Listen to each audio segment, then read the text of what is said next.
दोस्तों, अभी मध्य प्रदेश सरकार का एक नया नियम निकला है, जिसके अंतर्गत यदि आपको आपके समग्र आईडी में बहू का या पत्नी का नाम दर्ज करवाना है तो उसके लिए आपको मैरिज सर्टिफिकेट की आवश्यकता पड़ेगी। तो ये मैरिज सर्टिफिकेट कैसे बनता है, आज हम इस वीडियो में आपको यही बताने वाले हैं।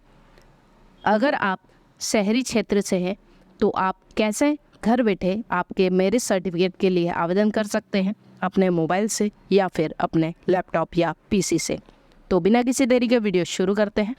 दोस्तों, मैरिज सर्टिफिकेट आवेदन के लिए आपको कुछ डॉक्यूमेंट्स पहले से कलेक्ट करके रखने होंगे, जिसमें वर और वधू का एक 50-50 रुपये का एफिडेविट लगेगा, समग्र आईडी, वर वधू का जो एज प्रूफ है वो लगेगा, आधार कार्ड और 2 गवाह और वर वधू के माता पिता के डॉक्यूमेंट्स और शादी की पत्रिका। ये डॉक्यूमेंट्स आपको पहले से ही रेडी करके रखने रहेंगे।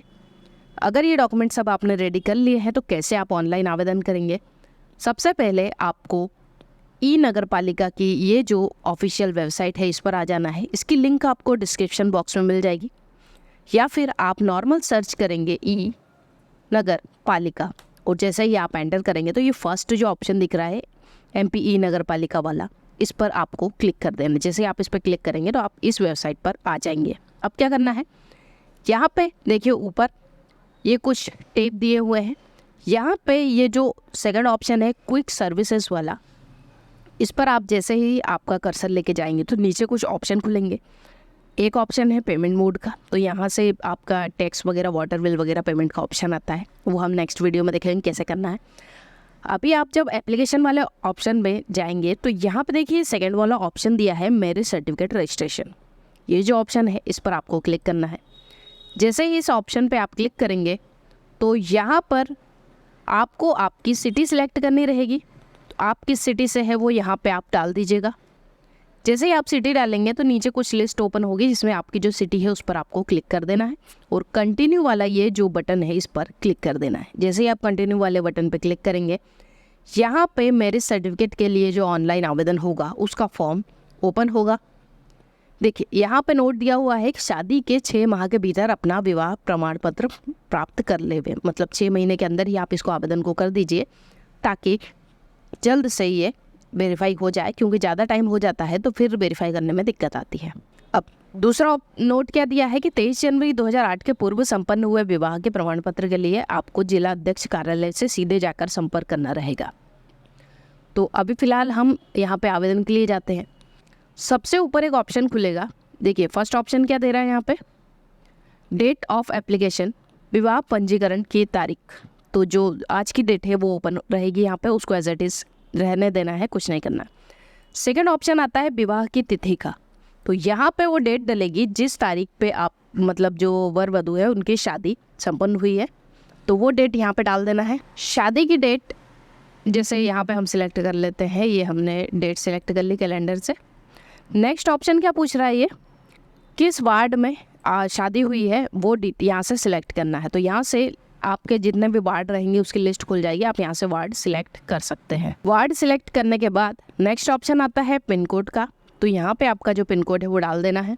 फिर आता है टाइप ऑफ मैरिज, तो किस धर्म के अनुसार आपकी मैरिज हुई है वो यहाँ से सिलेक्ट करना है, तो हम फिलहाल हिंदू वाला डाल रहे हैं। और नेक्स्ट ऑप्शन है यहाँ पे विवाह का पता। तो एक चीज़ यहाँ पे ध्यान रखनी है आपको कि यहाँ पे जो एड्रेस आएगा वो शादी जिस जगह पे हुई है वहीं का एड्रेस आएगा, मतलब जहाँ पे फेरे वगैरह जो प्रोसेस हुई है सारी, उसी का एड्रेस यहाँ पर डलेगा। तो यहाँ पे एड्रेस डालने के बाद नीचे आप आएंगे तो यहाँ विवाह स्थल, क्योंकि हमने ULB जो सिलेक्ट कर रखी है वो ऑटो सिलेक्ट रहेगा। नेक्स्ट ऑप्शन आता है पुजारी, कादरी या जो भी जिसने भी शादी करवाई है उसके मोबाइल नंबर की, तो ये ना भी डाले तो कोई दिक्कत नहीं रहती। नेक्स्ट डिटेल यहाँ पे ओपन होती है ग्रूम डिटेल्स, मतलब जो वर है, दूल्हा है उसकी सारी डिटेल यहाँ पर एंटर होगी। सबसे पहले टाइटल सिलेक्ट, ऑटो सिलेक्ट रहेगा। फर्स्ट नेम डालना है यहाँ पे, फर्स्ट नेम, मिडिल नेम यदि कुछ है तो वो डाल देना है, लास्ट नेम डाल देना है। फिर यहाँ पे मैरिटल स्टेटस सिलेक्ट करना है। तो यहाँ पे 3 स्टेटस दिए हुए हैं। अगर किसी विडोअर की शादी हुई है, डिवोर्सी की शादी हुई तो ये दोनों में से कुछ सिलेक्ट करना है, नहीं तो हम ये फर्स्ट वाला ऑप्शन सिलेक्ट कर लेंगे। नेक्स्ट ऑप्शन आता है एज डालनी है, मतलब दूल्हे की जो डेट ऑफ बर्थ है वो डालनी रहेगी। तो डेट ऑफ बर्थ यहाँ पे जैसे ही आप डालेंगे और जैसे ही आप ये कैलकुलेट एज वाले पे क्लिक करेंगे तो एज ऑटोमेटिक यहाँ से कैलकुलेट हो जाएगी। सेकंड ऑप्शन खुलता है यहाँ पे, वर के माँ का नाम, मतलब जो दूल्हा है उसकी माता जी की डिटेल डलेगी यहाँ पे। तो यहाँ से हमें सिलेक्ट कर लेना है श्रीमती। यहाँ उनका फर्स्ट नेम आ जाएगा, लास्ट नेम आ जाएगा। फिर नेक्स्ट डिटेल आती है फादर डिटेल, तो यहाँ से ऑलरेडी सिलेक्टेड है। फर्स्ट नेम डालना है ग्रूम के जो फादर है उनका, लास्ट नेम डालना है। थोड़ा सा नीचे जब आप स्क्रॉल करेंगे तो यहाँ पे दूल्हे की जो समग्र आईडी है वो डलेगी। फिर उसका आधार कार्ड यहाँ पे डालना है, वार्ड नंबर क्या है वो यहाँ पे पूरा डाल देना है, और दूल्हे का जो लड़के का एड्रेस है वो सारा यहाँ पे आ जाएगा। फिर अगला ऑप्शन है नेशनलिटी, तो इंडिया ऑटो सिलेक्ट है यहाँ पे। ग्रूम मोबाइल नंबर, मतलब दूल्हे का जो लड़के का मोबाइल नंबर है वो यहाँ पे हमें डाल देना है। ये जो स्टार वाली जो चीज़ें हैं वो हमें कंपलसरी डालनी ही है। वर के माता पिता का भी मोबाइल नंबर यदि हो तो आप यहाँ पे डाल सकते हैं। नीचे स्क्रॉल करेंगे आप थोड़ा, यहाँ पर जब आप दूल्हे की मतलब ग्रूम की सारी डिटेल डाल देंगे तो नीचे स्क्रॉल करने पे ब्राइड की डिटेल्स ओपन होगी, जो वधू है दुल्हन की सारी डिटेल यहाँ पे हमें डालनी रहेगी। सेम वैसे ही रहेगा जैसे ग्रूम की डिटेल डाली थी। यहाँ पे वधू का नाम, उसका लास्ट नेम, मैरिटल स्टेटस है ना, यहाँ पे डेट ऑफ बर्थ डल जाएगा। कैलकुलेट करेंगे तो यहाँ पे आपका जो एज है कैलकुलेट होकर ऑटोमेटिक आ जाएगा। अब थोड़ा सा नीचे आते हैं, यहाँ पे ब्राइड मदर्स डिटेल डालनी है, मतलब जो दुल्हन है वधू है, जो वधू है उनकी माता जी की डिटेल आएगी। तो श्रीमती सिलेक्ट कर लीजिएगा, फर्स्ट नेम डाल दीजिएगा, लास्ट नेम डाल दीजिएगा। फिर वधू के पिता का नाम, तो यहाँ पे फर्स्ट नेम डालना है फादर नेम में और लास्ट नेम डालना है। नीचे थोड़ा सा आएंगे तो यहाँ पे दुल्हन का लड़की का जो समग्र आईडी वो डलेगा। नेक्स्ट ऑप्शन में लड़की का जो आधार कार्ड है वो डलना है। फिर उसके बाद जो ऑप्शन आता है उसमें लड़की का जो वार्ड है वो डिटेल यहाँ पर डलेगी। वधू का लड़की का जो एड्रेस है कंप्लीट दुल्हन का वो यहाँ डल जाएगा। उसका मोबाइल नंबर डाल देना है यहाँ पे, वधू का मोबाइल नंबर। वधू के माता पिता का मोबाइल नंबर यदि हो तो डाल दीजिएगा, नहीं है तो कोई दिक्कत नहीं है। फिर अगला एक ऑप्शन आता है, इस आवेदन को अप्लाई करने के लिए हमें 2 गवाह की रिक्वायरमेंट होती है। तो गवाह के यहाँ पे सिलेक्ट कर लेना है, लड़की है लड़का जो भी है उस हिसाब से यहाँ पे सिलेक्ट कर लेना है। फर्स्ट नेम डालेंगे, लास्ट नेम डालेंगे, विटनेस का जो मोबाइल नंबर है वो डालेंगे, विटनेस का एड्रेस डालेंगे। इतनी डिटेल विटनेस की हमें डालनी रहेगी। तो दोनों विटनेस की डिटेल यहाँ से डाल दीजिएगा। विटनेस की डिटेल डालने के बाद लास्ट में ऑप्शन आता है एप्लीकेंट इन्फॉर्मेशन का, मतलब आवेदन कौन कर रहा है। तो दूल्हा दुल्हन में से जो भी कोई आवेदन कर रहा है या माता पिता को जो भी कर रहे हैं उसकी डिटेल यहाँ से आप सिलेक्ट कर लीजिएगा। यहाँ सिलेक्ट करना है, फर्स्ट नेम डालना है, लास्ट नेम डालना है। कंपलसरी में हमें यहाँ पे मोबाइल नंबर डालना ही रहेगा। मोबाइल नंबर डाल दीजिएगा, एज वगैरह डिटेल हो तो डाल दीजिएगा, नहीं तो कोई दिक्कत नहीं। यहाँ पे हमारी जो फॉर्म की सारी डिटेल थी वो फिल हो चुकी है लगभग। अगला ऑप्शन जो मेन ऑप्शन है यहाँ पे वो होता है डॉक्यूमेंट अपलोड का। यहाँ पे क्या करना रहेगा, हमें डॉक्यूमेंट्स अपलोड करने किस प्रकार करने हैं। सबसे पहले तो ये देख लीजिएगा, जेपीजी में हमें सारे डॉक्यूमेंट अपलोड करने हैं। ग्रूम फोटो, मतलब लड़के का दूल्हे का जो फोटो है वो यहाँ से चूज फाइल में जाके अपलोड करना है। वधू का फोटो अपलोड करना है। आपको सर्टिफिकेट पे कैसा फ़ोटो चाहिए वो आपको यहाँ पे अपलोड कर देना है। यहाँ पे आप जो भी फ़ोटो अपलोड करेंगे वो आपको सर्टिफिकेट पे आएगी। फिर थोड़ा नीचे स्क्रॉल करेंगे तो वधू का आईडी प्रूफ, वर का आईडी प्रूफ, आधार कार्ड आप नॉर्मली यहाँ पे अपलोड कर सकते हैं। फिर जो भी स्टार वाले वो कर लीजिएगा, बाकी आप छोड़ सकते हैं। या हो तो आपके पास विवाह का निमंत्रण पत्र, शादी की पत्रिका हो गई, माता पिता का आईडी प्रूफ हो गया, आधार कार्ड हो गया, और आर्य समाज वगैरह से हुआ है तो उसका प्रमाण पत्र यदि है तो वो डाल दीजिएगा, नहीं है तो नहीं डालना, कोई दिक्कत नहीं है। दूल्हे के जन्म को सत्यापित करने के लिए ड्राइविंग लाइसेंस, जन्म प्रमाण पत्र, आधार कार्ड, अंक सूची कुछ भी यहाँ पे अपलोड कर सकते हैं।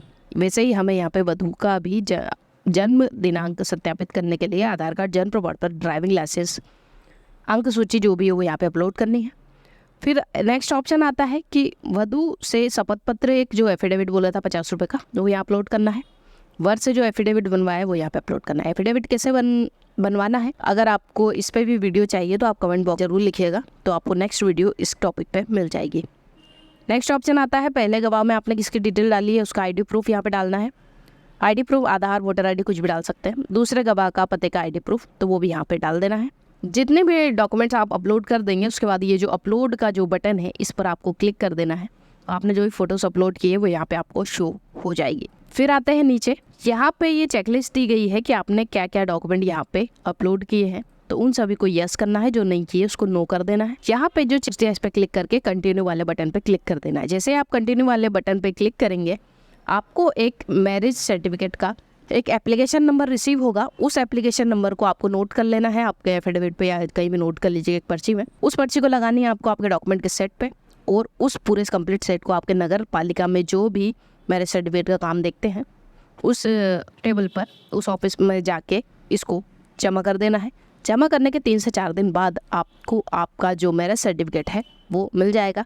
मैरिज सर्टिफिकेट कैसे डाउनलोड करना है, आई बटन में आपको वीडियो मिल जाएगा, तो आप उसको देख के मैरिज सर्टिफिकेट बाद में डाउनलोड भी कर सकते हैं। अगर आपको वीडियो से रिलेटेड कोई भी क्यूरी है तो आप कमेंट बॉक्स में डाल दीजिएगा, आपको उसका जवाब जरूर मिलेगा।